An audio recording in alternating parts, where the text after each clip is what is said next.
Hi guys, magluluto ako ngayon ng opma simia.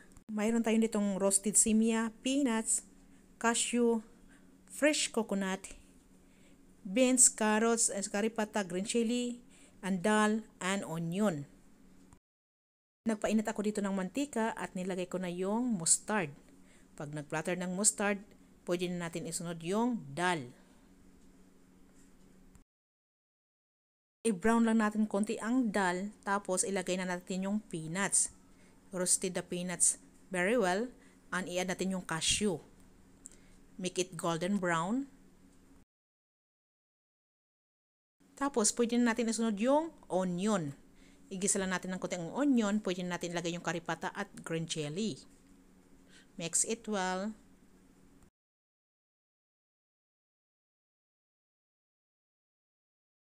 Pag crispy na ating karipata, pwede natin ilagay yung ating vegetable, beans and carrots. Again, mix it well. Pwede na tayo mag-add ng tubig. Ito yung ginamit ko sa simya, ito rin ginamit ko sa tubig. 1½ cup ang ginamit kong tubig. Tapos, pakuluan natin, mag-add tayo ng salt, depende sa inyong panglasa. Pabukalan natin. Ayan. Kumukulo na guys, pwede na natin ilagay yung roasted simya or vermicelli. Dandahan lang sa paghalo para di madurog ang ating simya. Tatakipan natin ng 3 minutes. Ayan, na-absorb na yung tubig pero lulutuin pa natin ng 3 minuto.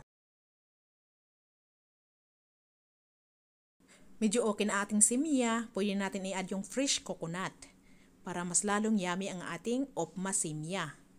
Halo-haloin ng mabuti at lulutuin pa natin ng 3 minuto. Ayan na siya guys, pwede na tayo mag-add dito ng fresh coriander. Kasi luto ng ating simya. O diba, ang sarap ng pagkaluto. Mag-sprinkle tayo dito ng fresh coriander para mas lalong aroma ang ating opma simya. Salamat sa inyong panonood guys. Sana nag-enjoy kayo sa bagong recipe ko ngayong araw na to. Bye-bye. Try this recipe. Healthy recipe. Easy for lunchbox. For our kids. Bye. Opma simya. Don't forget to like and share and subscribe to my channel. Bye-bye.